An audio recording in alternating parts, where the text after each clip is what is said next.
মস্কারি আর করিয়েন না, মস্কারি ভালো লাগে না। জুলাই আগস্ট অভ্যুত্থানে রক্ত দিয়েছি মস্কারি সহজ জন্য নয়, হাসিনার 16 বছরের অবৈধ রেজিমের বিরুদ্ধে দাঁড়িয়েছি। আপনাদের এই অন্যায়, আপনাদের এই মস্কারি সইবার জন্য নয়। পরিষ্কার বলে দিতে চাই, রাজপথ থেকে হারিয়ে যায় নাই। হাসিনার বিরুদ্ধে যেমনি দাঁড়িয়েছি তেমনি এই হাসিনার দূষণদের সামনে দাঁড়াতে আমাদের 2 সেকেন্ডও ভাবতে হবে না। এই ছাত্র যাদেরকে আপনারা দেখছেন তারা কিন্তু যে সহজভাবে ফ্যাসিস্টকে সরায় নাই, ফ্যাসিস্টকে তারা কিভাবে সরিয়েছে আপনারা সবাই অবগত, আপনারা সবাই জানেন।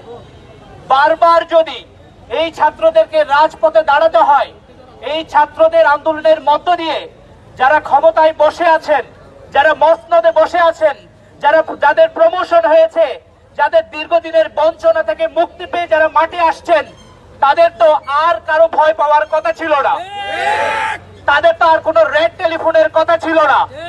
কিন্তু তারপরেও আপনারা কিসের ভয়ে এখনো পর্যন্ত সেই ফ্যাসিস্ট মেন্টালিটির মানুষগুলোকে বহাল তবিয়তে আপনারা রাখেন? এখনো কেন তারা নির্ভীক ভাবে ঘোরাফেরা করে?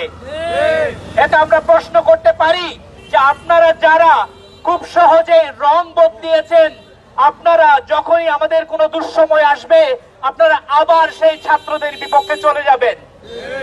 আমরা সারা বাংলাদেশে এই কথা বলতে চাই, শুধুমাত্র কোন ফ্যাসিস্ট শরীর নয়, কোন ফ্যাসিস্ট মস্তিষ্ক যাতে এই বাংলার জমিনে আর না থাকে, এটার জন্য যদি আমাদেরকে আবার লড়াই করতে হয়, এটার জন্য যদি মাঠে আমাদেরকে আবার সংগ্রাম করতে হয়, আমরা আবার করব। কারণ বঙ্গোপসাগর থেকে হিমালয় কোথাও কোনো ভয় নাই, বঙ্গোপসাগর থেকে আরব সাগর কোথাও কোনো ভয় নাই, বঙ্গোপসাগর থেকে আটলান্টিক কোথাও কোনো ভয় নাই। বোন অফ লাইফ আমরা লিড করছি। ইনকলাব জিন্দাবাদ। আওয়ামী লীগের মানুষকে ইউনিয়ন পরিষদের চেয়ারম্যানরা বলেন বা উপজেলা প্রতিনিধিরা বলেন বা যারা ছিল ফ্যাসিস্ট আমলে, তারাই হুকুম দিয়েছিল আমাদেরকে হামলা করতে, আমার ভাইদের উপর গুলি চালাইতে। তাহলে তারা কেন আজকে এই ফ্যাসিস্ট সরকার পতনের পরও তাদের পদে বহাল রয়েছে? সেটা আমরা প্রশাসনের থেকে জবাব চাই। আমরা এখান থেকে জানান দিতে চাই, তারা যাতে আগামীতে যদি মহেশখালীর প্রশাসন থেকে শুরু করে জেলার প্রশাসন তাদেরকে যদি কোন রকম বাধা প্রদান করতে না পারে, আমরা কিন্তু আমাদের জুলাই বিপ্লবের স্পিরিট যেটা ধারণ করে রেখেছি সেটা নিয়ে আমরা এগিয়ে যাব এবং তাদের বিরুদ্ধে আবার বিপ্লবের ডাক দিব ইনশাআল্লাহ।